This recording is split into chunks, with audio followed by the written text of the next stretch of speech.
Welcome to the CCN podcast, where we discuss the latest trends, companies, and people shaping the cryptocurrency space. I'm your host, Jake Sylvester.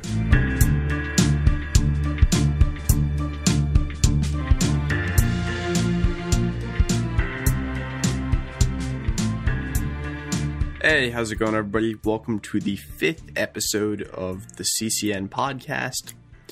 So let's go over what happened last week. So we had significant price changes in a positive direction for Bitcoin and a not so positive direction for altcoins. Binance is launching operations in South Korea. The SEC has delayed rulings on 5 Bitcoin ETFs and rejected the Winklevii ETF. There was a secret meeting at Nasdaq to try to take cryptocurrencies mainstream. Google banned Metamask for 5 hours, maybe by accident, maybe not. And assassination markets have sprung up on Augur. So let's start with the price. Bitcoin is up 9% this week following a beautiful 18% gain last week. This would be a happier time for most cryptocurrency investors if this wasn't adversely affecting altcoins. It seems like a lot of money is flowing out of altcoins and into Bitcoin, but this has had a positive effect on altcoin volume as people start seeing some of the gains they were used to in November and December of last year, like the double-digit gains we had last week. Ethereum is down 0.58% this week, and it was down a lot more. It ended up coming back as we saw some of that new volume. And it really hasn't changed significantly as far as price goes this week. Finally, CoinMarketCap is up 5% this week following Bitcoin's significant rally. And the reason it's at 5% and not 9% or higher is because, as we said before, a lot of money is flowing out of these altcoins and into Bitcoin as it starts to rally. So next up, Binance is launching operations in South Korea. South Korea is a bit of an odd choice to some because South Korea is a very mature crypto market, but that also means that consumers have significant exposure to cryptocurrencies and trading in general. Now, Binance is expected to face tough competition from domestic companies, but the domestic companies there are not performing as well as they should be. 2 episodes ago, we talked about how Bithumb was hacked 3 times in the last year. Now, Bithumb is doing pretty well financially. They announced last week that they were going to expand to 2 new countries, Japan and Thailand, but they're no match for Binance as far as cash goes. The second company, Upbit, is a bit more concerning for Binance. Upbit is controlled by Kakao. And I'm probably not saying that right. Kakao oversees apps that have 80% dominance over ride-sharing, payments, and social network apps in Korea. So this is a huge company that Binance is now contending with, being a very, very valuable startup, but still a startup with immature processes and not a lot of exposure to the Korean market, which is different than the Chinese market. Next up, the SEC has rejected the Winklevii's ETF application, citing concerns over market manipulation. The Winklevii had argued that Bitcoin markets were uniquely resistant to manipulation. The SEC disagreed, stating that they find that the record before the commission does not support such a conclusion, meaning there was no evidence to support what the Winklevii were saying. Bitcoin's price sank significantly following the news, but there was a silver lining in that the SEC commissioner actually disagreed with the decision put out by the agency. In a statement, she wrote, quote, "The Commission's mission historically has been and should continue to be to ensure that investors have the information they need to make intelligent investment decisions and that the rules of the exchange are designed to provide transparency and prevent manipulation as market participants interact with each other. The Commission steps beyond this limited role when it focused instead on the quality and characteristics of the markets underlying a product that an exchange seeks to list." In other words, She's saying that the commission has really overstepped its bounds here by taking a look at Bitcoin, the underlying asset, and saying it's too susceptible to market manipulation. They should be looking at the markets themselves to decide whether or not this coin should be part of an ETF, and she thinks it should. Whether or not her opinions on this matter will affect future decisions by the SEC on Bitcoin or other crypto ETFs is uncertain, but it is notable that this week the SEC delayed ruling on 5 more Bitcoin ETFs. These ETFs were proposed by Rejection, and the SEC normally has 180 days to analyze a ETF to see if it should be allowed on the markets. For these ETFs in particular, the SEC took advantage of a law that allows them to have a special 60-day extension period, which will mean they will not have to make a decision until September. What I'm curious about here is if this is so she can talk to the teams that are responsible for analyzing these ETFs and really find out why they think that they're susceptible to market manipulation. I actually think this is a good sign for Bitcoin ETFs, and that this delay will make it more likely that they'll be approved. In any case, it doesn't seem like the stakeholders here are taking this decision lightly. There was a secret meeting this week held at Nasdaq to try to legitimize cryptocurrencies. Apparently, there were representatives of half a dozen companies there, including the Winklevii twins. While not explicitly stated in the report, the timing does seem suspicious, and it seems like this is a reaction to the SEC's ruling, and that these companies are trying to figure out what they need to do to get Bitcoin ETFs through and onto the public markets. One thing I'm curious about here is the potential for a larger political action committee. Last week, we talked about Coinbase setting up their own political action committee to make sure that the interest of Coinbase around cryptocurrency regulations were maintained. I could definitely see a bigger move happening with some of the bigger financial services players like Nasdaq that have really been investing heavily in cryptocurrencies. Next up this week, Google actually ended up banning Metamask for about 5 hours. For those of you who don't know, Metamask is a very popular Chrome extension for utilizing Ethereum dApps. CryptoKitties runs on Metamask, and so does CryptoBets.cc, who we've talked about in the past. So a lot of people aren't sure why Google did this, but the running theory out there is Google was enforcing a ban on cryptocurrency mining, and that their automated system accidentally pulled Metamask from the market. But a lot of users on Twitter weren't absolutely convinced that was the case, and thought that Google might see Metamask as a potential competitor. In any case, the move highlights the problem with centralized authorities in that they can take down apps whenever they want, and was used by Twitter users as justification toward moving to a decentralized app economy. This is interesting because it heavily contrasts with our next story this week. So centralized apps obviously have issues. The fact that Google can take Metamask down for no reason without explanation definitely causes problems, not just for Metamask users, but for users of all the apps that rely on Metamask. That's what a problem looks like in a centralized system. In a decentralized system, though, other issues arise that are completely different in nature, but of a similar magnitude. For instance, Augur, the decentralized prediction market that launched recently, is having an issue with assassination markets. Now, these markets aren't the typical assassination markets you would think of, like you had on the Silk Road, where you could pay an assassin $100,000 to assassinate someone. These are actually markets where you can bet on, for instance, the likelihood that Donald Trump would be assassinated within the next year.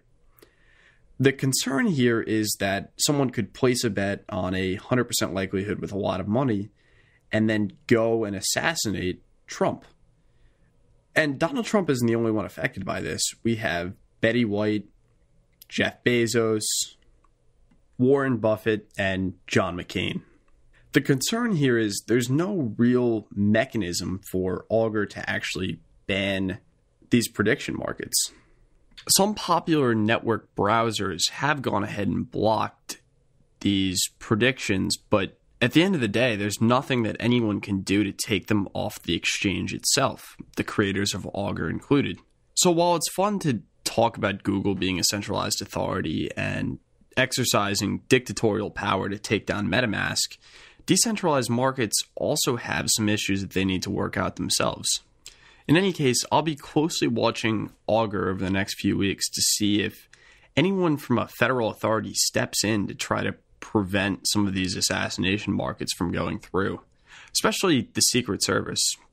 So finally this week, we have an interview with Stefan Kukman, the CEO of CargoX. When I spoke with him, Stefan was in Hong Kong actually working with the customer on their first bill of lading shipment. I think CargoX is a really cool company, and I learned a lot about the supply chain industry and a lot of the inefficiencies that come with what's called the bill of lading.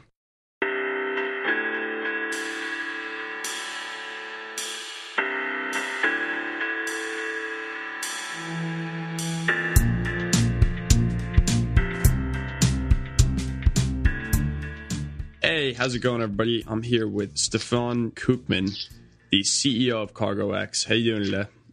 Hey, Jake. Great. You? Pretty good. So tell us a little bit about what CargoX is and the problem you guys solve. Well, CargoX started as a blockchain initiative of how to help, basically in the logistics, how to help exporters, importers, and logistic companies, to get rid of the documentation, the paper document. We are particularly focusing on one document, which is bill of lading, or how in the shipping world is called. It's a document of title.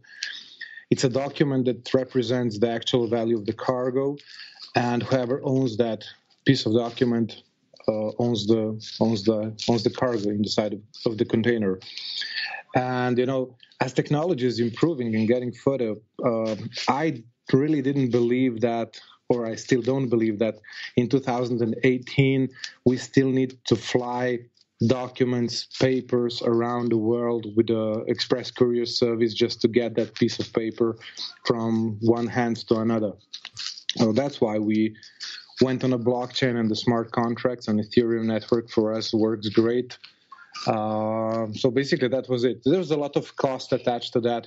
Each document of title or bill of lading has to travel at least 4 times, and it varies the cost from, on shorter distances, $20, $30, up to $100 on the transatlantic, transpacific routes. And it takes 5-7 days in between. Sometimes it gets lost and new costs occur, like demurrage at the port of destination. And all those things makes importers and exporters' life really hard. And we tackled exactly that problem and nothing else. We are not solving the whole supply chain like a lot of ICOs are claiming, because supply chain is a process, not just one project. And we focused on that and we delivered that as promised. That's a really interesting problem, because you would think in 2018, right, there's no way that we still have a piece of paper representing cargo and being flown around the world. So is there any reason that this didn't get digitized, maybe not on a blockchain, but in general sooner? Well, it did, actually. There are 2 companies. One is Bolero and one is ASDocs who did that. Those are companies, at least Bolero is more than 20 years old, and they did that, digitalize. But, blockchain is the first technology that really offers the high-tech security and irreversibility and all the stuff that your listeners for sure know about blockchain. So they never had this really good success. So then the blockchain technology came where you can create a token and send that token with the name of the bill of lading, with the number, and make it kind of a sending money around, and this could not be done sooner on a banks. And now with the blockchain technology DLT, the thing is possible, and we've proven that with our first real life shipment that just went yesterday to real customers from Asia to Europe. Wow, so that's a pretty big milestone for you guys. Well, it is. Basically, it is, because we were trying since our ICO, when we promised or when we set out the milestones, the roadmap, we were following the roadmap by the dot, and we were really anxious to get that. And still, this is not even a test shipment. What we did now, it's a shipment where we are collecting customer feedback, and also, as you can see on our webpage, we have many partners already, and now we are gathering the feedback from our partners, because we have created this for them, not for us.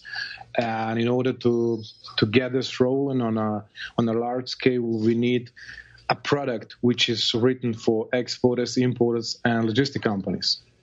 And this is why we are just getting the feedback from our partners until let's say, mid of September, when the product will be publicly released to everyone in this world.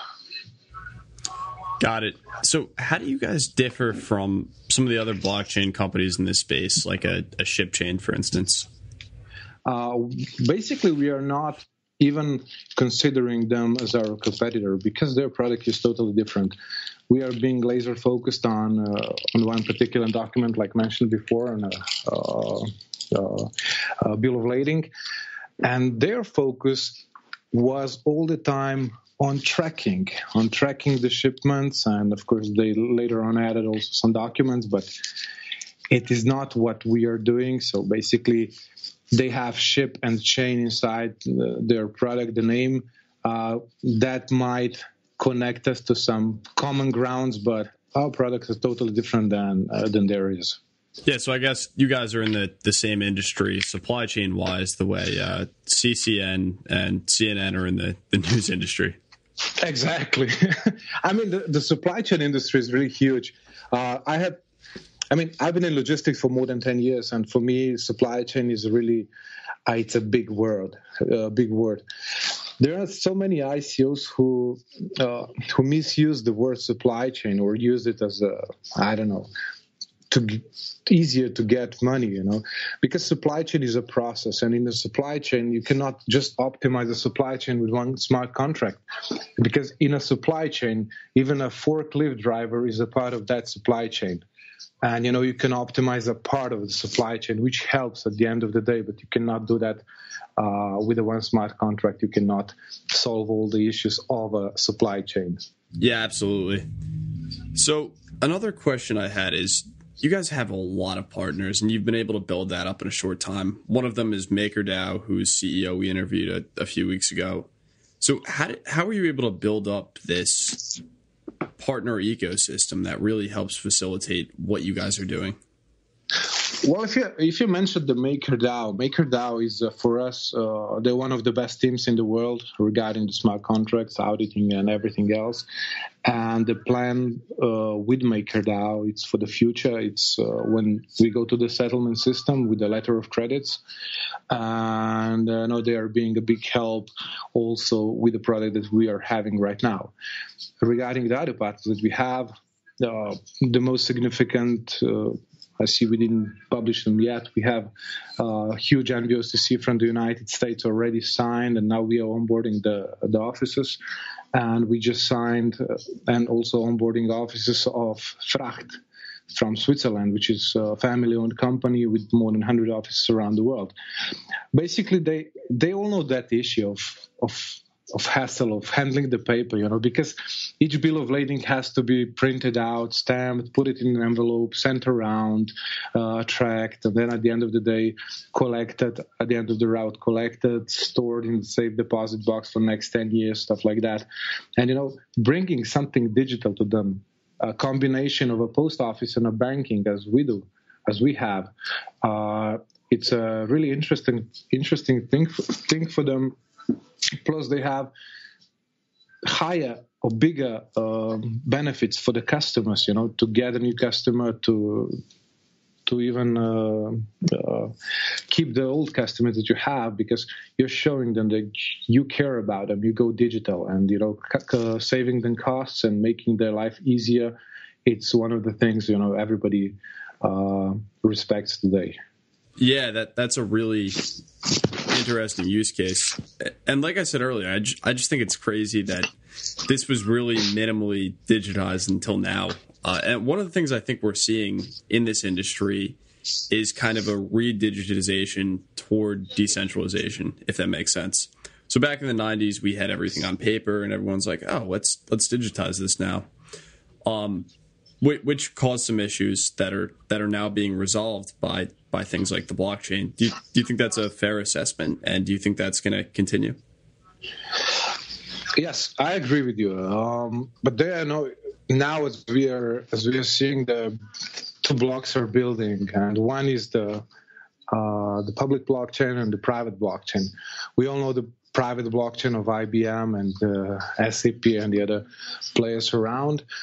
And we actually, at least I personally don't believe in private blockchains.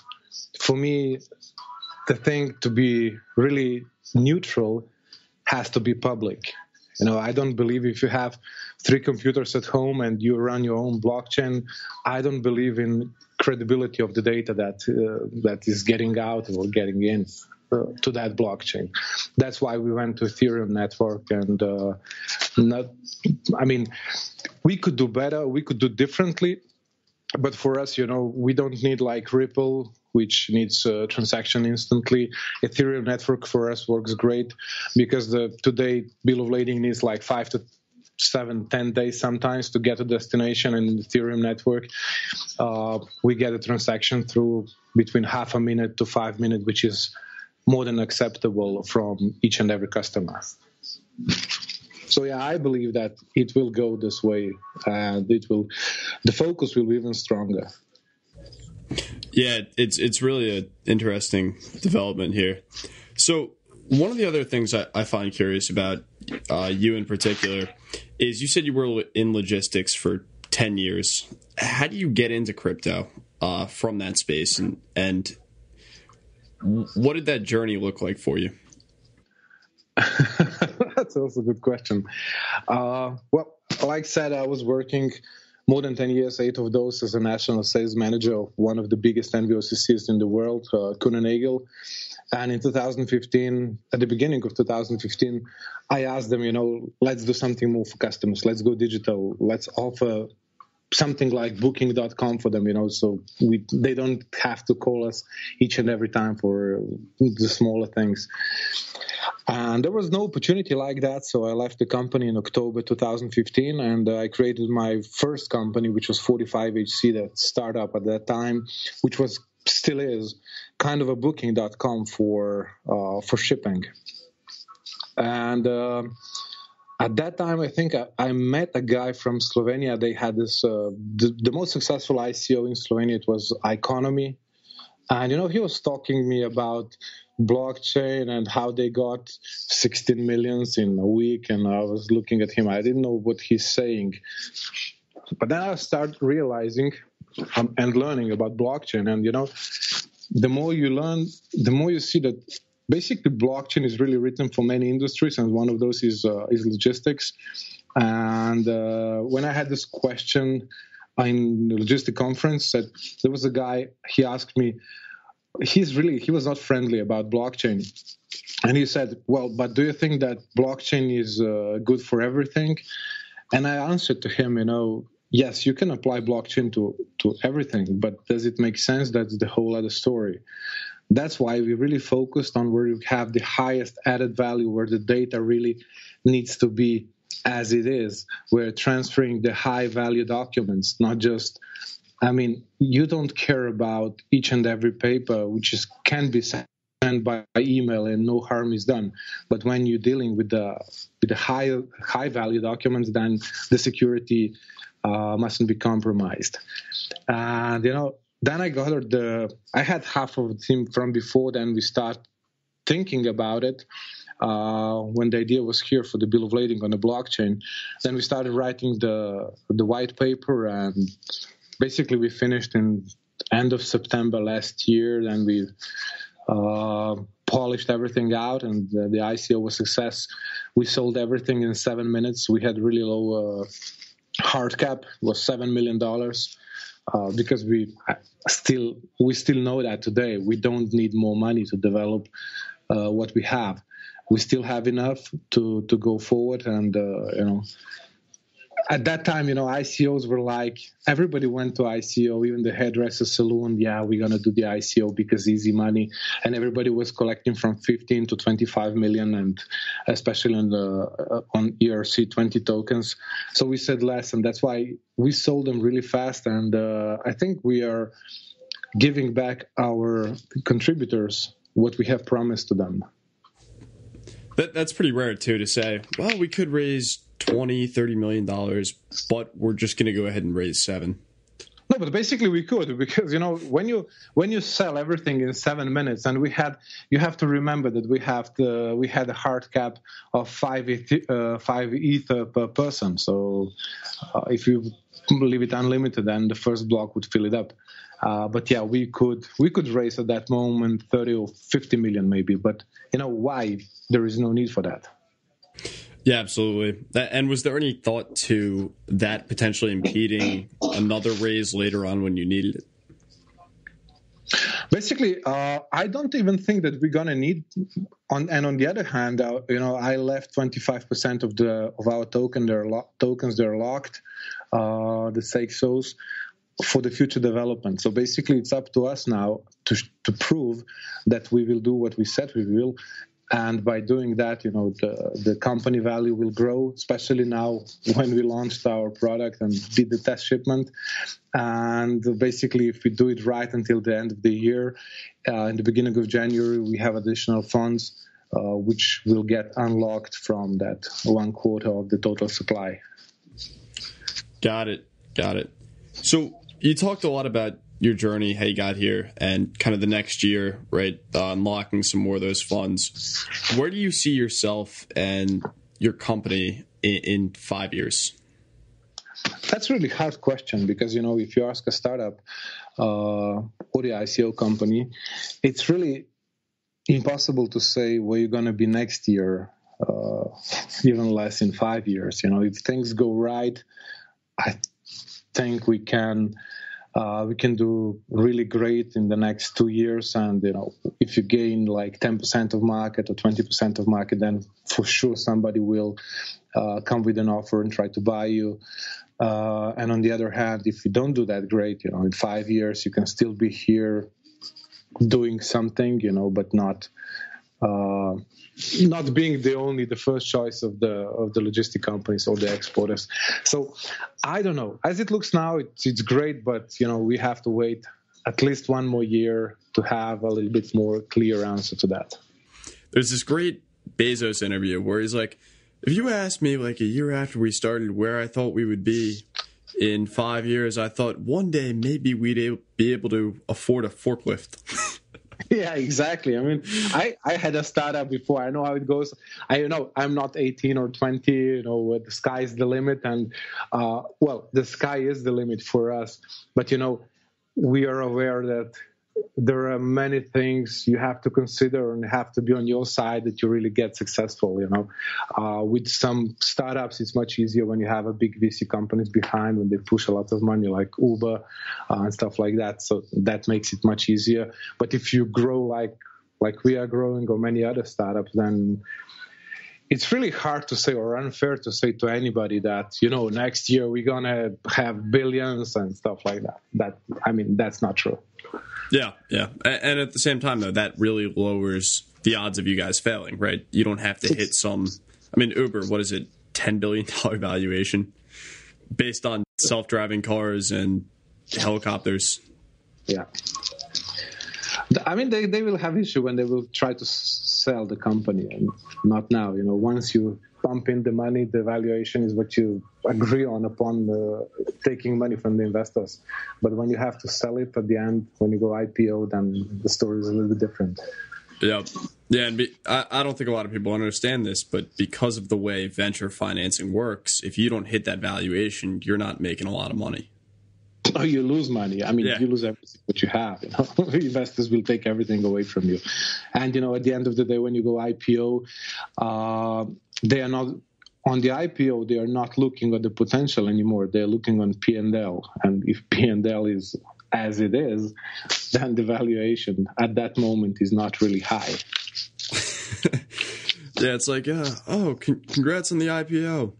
Yeah, thank you. Can I move in with you? I need a place to stay. Yeah, I'm the founder. Yeah.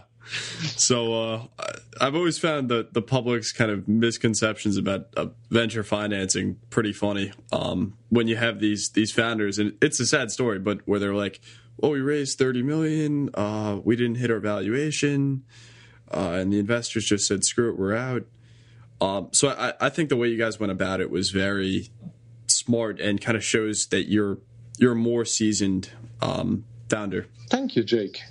Yeah, it's just not something you see very often in a space like crypto.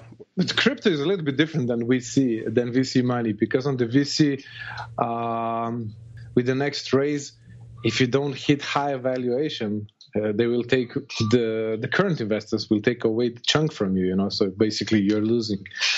And in crypto, you just need to basically explain to the people why you need so much money, and no harm done. If you explained it, and even the company who are raising 100 million and 500 million, 200 million, I mean, the valuation stays over there. Even though if they would be raising 10 million, I think today the valuation of the market cap of that company would still be 10 million. But if you're raising 200, then the market cap of the company is 200 million. So basically it's much different. In crypto, you can sell the cryptocurrency of that company tomorrow for Ethereum, and you can withdraw it on your bank account. As in the VC world, you cannot do that. Basically, you're investing, and if nobody wants to buy your share, then you lost everything. Yep. Yeah, so it was awesome talking to you. I really wish you guys good luck, especially over the next year. And congratulations on that first shipment.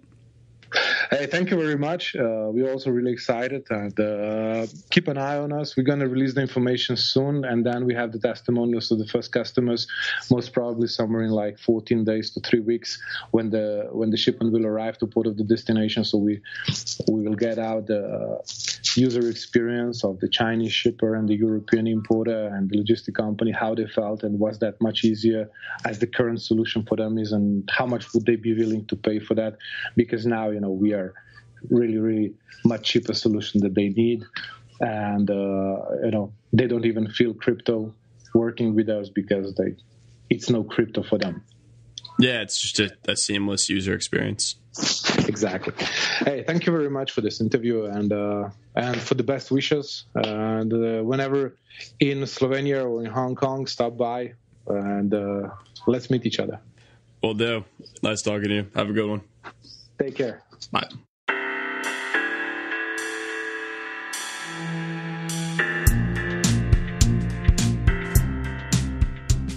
The views and opinions expressed on this show are only those of its hosts and guests, and sometimes of no one at all. The CCN podcast was produced by Rockwood Audio and hosted by ccn.com. To find out more about CCN and the podcast, check us out at ccn.com. You can also follow us on Twitter at CryptoCoinsNews. If you enjoyed the show, please be sure to rate and subscribe.